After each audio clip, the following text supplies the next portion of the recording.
in a war that we're fighting now. Thank you, Tim's. And that's actually a perfect song for what we're about to get into right now, because your experience isn't personal, but it is personalized. So it's going to be things put in your path in your life that's specific to you. So when it gets to a person's specific situation, this is why I don't try to make myself believe that I know how anyone feels or what they're going through based off a specific situation, because of course that situation affects them personally. I'm not going to look at it the same way. But we all have choices. How do you come out of it? And so that's what, this is kind of the notes I was taking yesterday. And, okay, this is just what I said. Bear with me. You can't tell what anyone has gone through, but you can tell they didn't come out of it the same way you did after your trials and tribulations. So everybody got their stuff. Can't fault people for their stuff. You come into this world having stuff because we born in the stuff. If you know what I mean. We born in the stuff. But what do you do with it? Who do you become? Who do you choose to be despite of? That's how you judge yourself. If you didn't come out bitter with a hardened heart, feel grateful to yourself. If you develop the strength powerful enough to let you stay soft and keep your heart with the openness that you want to have, be proud of yourself. Be thankful for yourself.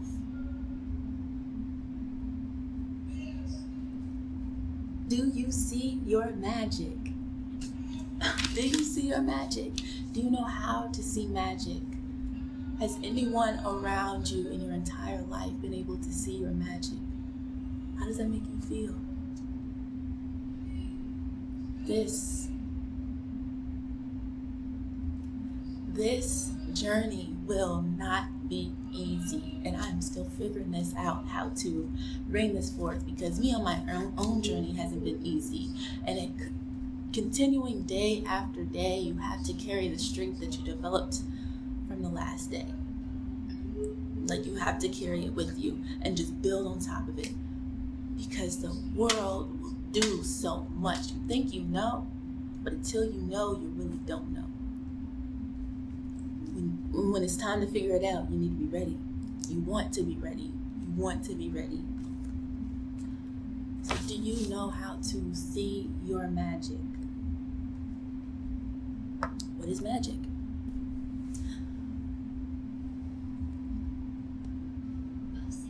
Let me see. I was trying to think of a quick definition for magic, and maybe we'll get there, something that we can use universal, but just in the context that I'm speaking of right now. Your magic is going to be the way you transmute energy. Let's say that. The way you transmute energy. And of course, we know energy is not destroyed. So it simply just transforms. It simply moves into another state. The being that you are is capable of taking energy, doing the transmuting, and observing it as something different.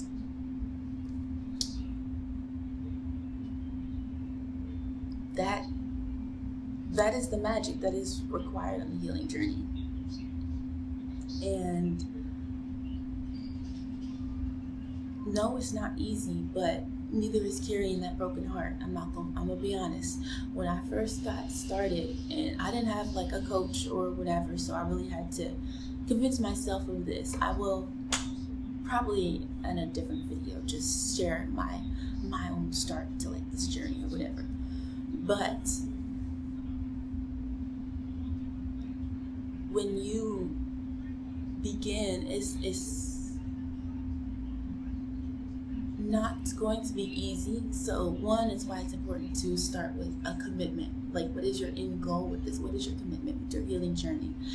And to figure out your commitment, or what your commitment should be, understand what the healing journey is. And it is you facing yourself. It is you facing yourself fully. And seeing yourself in truth. So that's not exaggerating the good stuff, and it's not exaggerating the bad stuff either. Because sometimes our bodies love for us to feel pain. You think about it. Sometimes we love to be hurt. Sometimes we love to feel guilty. Sometimes we just love to feel shame, and not love it like you really love it, but it's present there for reasons, for this particular reasons, while we kind of hold on to those emotions. And it could be different for everybody. It could be different, but there are some reasons that I have found I've done myself, and that I've worked with other people and that they have done, and we've gotten that understanding. Let me block this out. I don't know how copyright and stuff works, but just in case, this is illegal. Like, it's a banger song, though. I'll tell you that it's a banger song. I get distracted too bad. This is another reason it took me so long to start my journey. And if you're still here, thank you so much. I appreciate you so much. One, starting the healing journey really isn't easy, but neither is carrying that broken heart. Neither is carrying the pain. You've already went through the trauma. Really, that's the hardest part. You've experienced it, and you've hit the wave. So everything up until this point that needs to be transmitted, that needs to be looked at, you've already experienced. You have felt the worst of it. And I say this because this is important. Oh, this is where I was leading back to. When I got started with myself, sometimes we love to stay in pain or whatever, but when you're choosing growth and healing, your perspective has to change. So going back to holding all of this, holding all of the trauma and everything that you need to face now up until this point, that does not mean that that it stops. Life is still going, and you know what life is at this point, so I don't have to try to coach you on what that means. But everything that you have faced up until this point, you have faced it. You have faced it. And if you're still here, that is opportunity. And if you're still here, feel even just a little inkling of joy, self-appreciation in your heart. Just a little bit like that. Okay? Because you know your story, and a million people can hear your story. They could have watched it from the outside, from the outskirts. Could have been your best friend, could have been a parent, could have been a sibling, could have been just a neighbor, just a random across the street that saw whatever it is, like different aspects of you. But only you are sitting behind these two eyes, using this brain, experiencing this body. So you have the first person, only person point of view of your experience. That's why no one else's opinion of it can compare. That's why you are the creator of your experience. That's why you are the only one truly in your reality. You are the only one experiencing your reality. People may see the same thing, but don't be seeing the same thing, okay? People don't be seeing the same thing. And there's even real life examples of this, not even just getting to like our individuality, just the illusion of separation. We can see how people like see a different situation. It could be a video that's posted on the internet, and in the comments there's 5 different opinions, point of views, people saying different stuff. Maybe not even 5. Everybody could be saying something different. And it's like, just in just instances like that, you see people can be looking at the same thing, we seeing different stuff.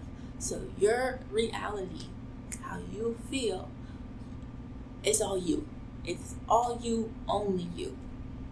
Now, that doesn't mean it's only influenced by you, but it is controlled and created by you. This is important information because you must know yourself to then be able to surpass yourself in whatever way that you want to.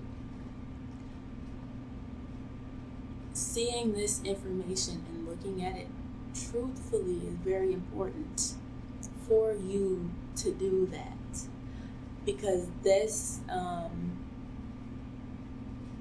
seeing yourself as the only person in your reality, really understanding what that means, you kind of it kind of allows you to let go of some attachment for how other people show up in your reality, or how they see your reality, or for how you feel about, how other people judge your reality. Because when you know you're the only one in your experience, you're the only one that truly knows everything that you know, then like opinions, judgments, the outsiders that's looking in, like they have a very limited point of view. And when you see that they have a limited point of view and you have the only true point of view, that helps. You put yourself in the center. You become the most important person. Your voice becomes the most important voice that's in here. Your opinion becomes the most important opinion about yourself. Your belief about yourself becomes the most important belief.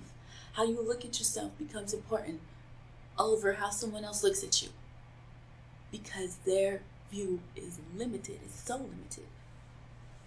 Now, getting back to the traumas and stuff that you have to face and deal with.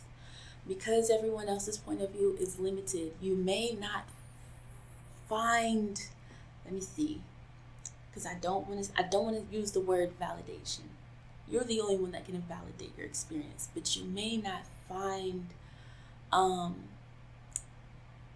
full understanding for how you feel and other people around you, even though you may want to. Like, you may want your parents to understand fully how you feel or how you felt in your childhood when they did this or they said that, or or they didn't do this. And one reality that sometimes we have to face is some people never will. And you can even get close enough to having a space where you're able to have a conversation with that person and you could explain it to the best that words is able to, how you felt. And you can have that understanding. You can have the future, talk and whatever, like what looks good as a resolution, that is not always guaranteed. And I need you to know that that is not the only thing that can bring you a resolution. Having that talk, that's just one method of how your mind can create a scenario for you to move on. But that's not the only scenario you can create where like you get justice and the person that did you wrong finally apologizes and they mean it. Whoa, that doesn't always happen. And I don't want you to limit yourself or keep yourself stuck or view yourself in any kind of way based off thinking like, oh, I'll never get the justice I deserve. I'll never get the peace I deserve. I'll never get that I'm sorry. You may not. So is not what you need. I promise. What you need does not come from them.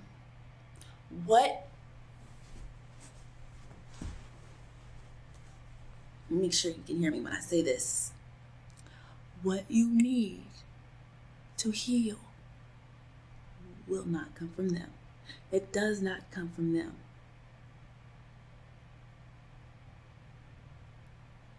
In the human way, this seems so sad.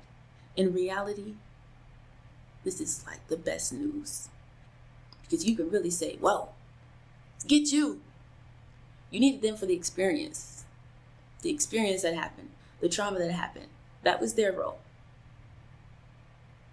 You have all the power within you to heal how you want to face it, to really face it.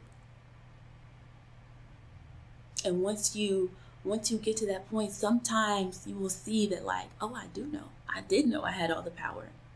This is what's keeping me stuck, though. Maybe you're angry that you have to heal. Trust me, I've been there. I'm still there right now.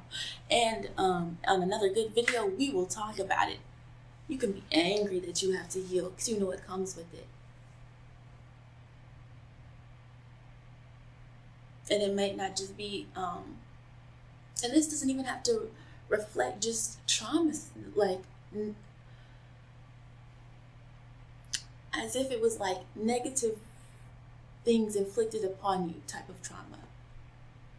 It could be the death of somebody that you was close to that you really didn't expect to lose.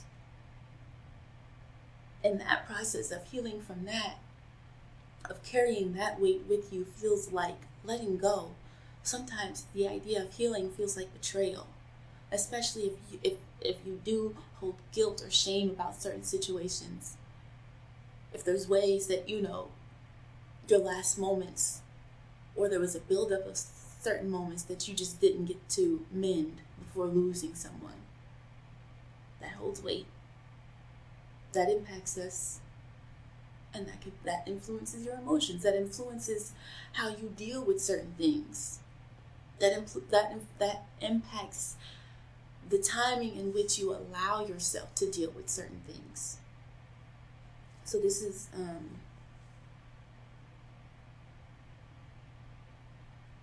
it's why it's important to see things and to understand the process of what you're doing when you decide to do it, because the healing journey really is not about making everything better. It doesn't make it feel better. Not for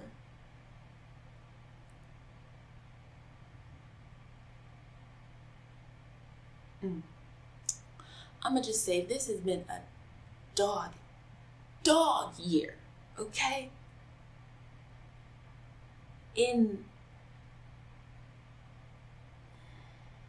This has been a dog year, and even though I've been on my actual healing journey for a couple years now, I still find myself faced with situations that I have to heal from, that I have to carry on my journey, holding. And I would say even in this moment right now, I know I have to heal, and I know what I have to do. And on the journey that I've gone up till this far, I know what to do.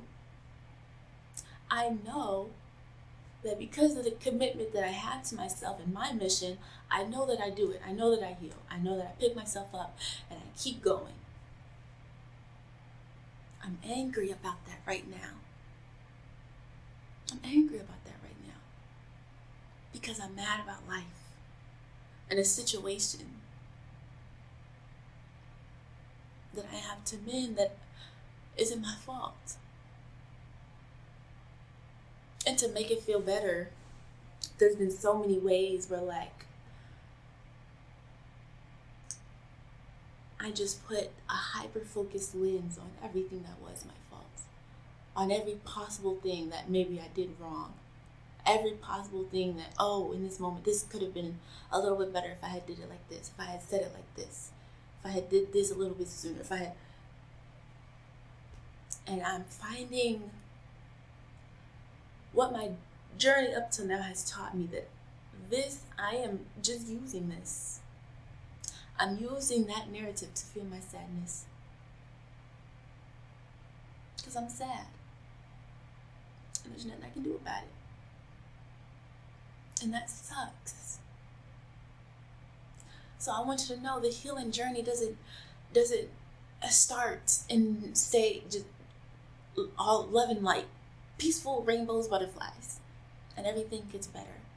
And a happy healed heart. No. A healed heart is one that is the most broken. A healed heart is the most broken, has been the most broken. Because that experience is what inspires the healing. Being dropped to a level of pain, being dropped to a depth that you didn't even know existed within yourself. That's where the healed hearts come from. Facing it.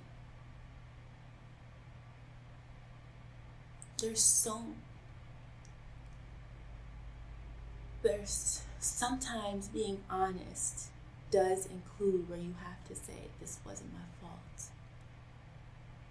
I had no control over this, or this wasn't influenced by me, or this just happened to happen.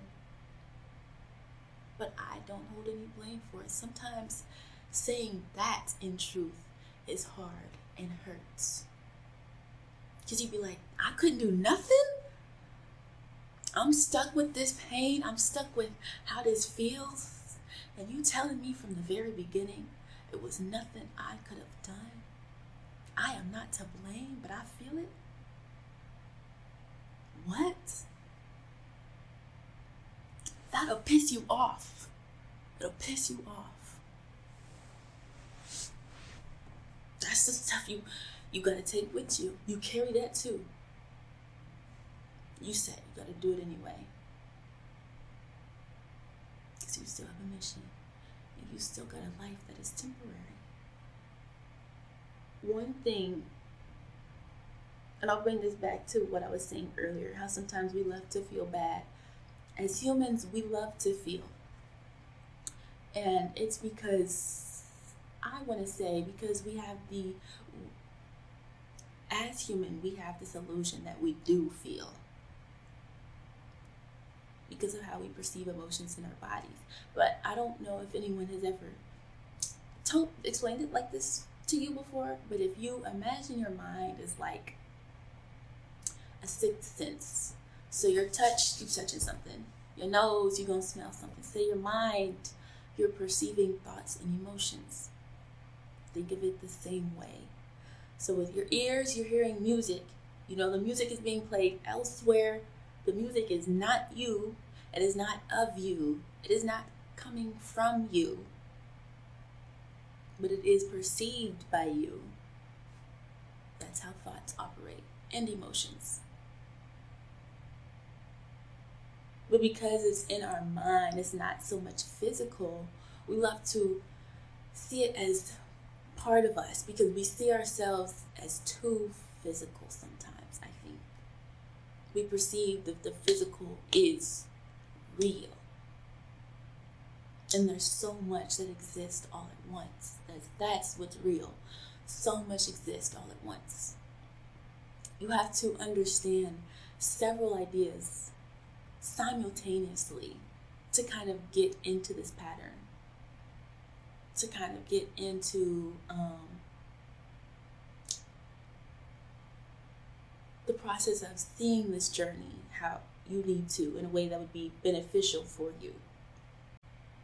So if we bring it back to how much we love to feel, it is because we have this experience of feeling. It is very temporary. Outside of this plane, outside of this earth plane that we are in the physical form experiencing, we don't, thoughts and emotions aren't experienced the same way. They are seen as they are, which is just energy, which is what you are.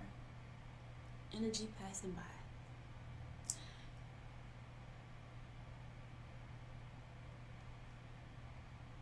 Think of, I guess, if you're, how do I say this?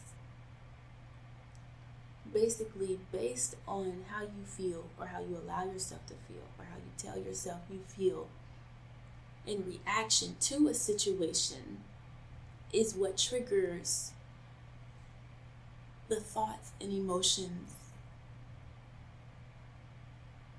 that will come to you. Does that make sense? So it's like attracting. So like, say it's a situation that happens, but me, I feel bad after seeing the situation because within myself, I feel bad. I'm claiming that I feel bad. This situation has made me saddened. Thoughts that reflect sadness will attract in my mind. Emotions synonymous with sadness will circle around my body. This is why it's important to see yourself as separate, and why when they say to respond to situations differently than you think you would, and how you feel different, that's why. Because simply you are a magnet. Thoughts and emotions are not you. You do not have innate reactions to certain situations. You don't. Almost everything just is based off your identity, what you have built for yourself, the personality you have, the role you have, like your position in your reality influences your reaction to certain things. And how you choose to react is what attracts the corresponding thoughts and emotions. We love to feel because we can. Those emotions are not us and they don't belong to us. They're simply information. They carry information.